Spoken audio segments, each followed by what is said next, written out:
Domáce rožky.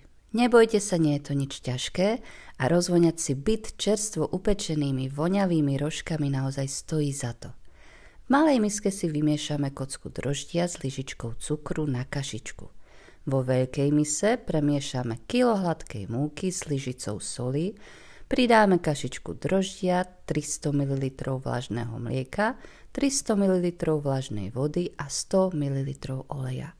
Všetko dobre premiešame, aby nezostala žiadna suchá múka a necháme 10 minút odpočívať. Potom rukami vypracujeme cesto, kým nie je hladké a nelepí sa.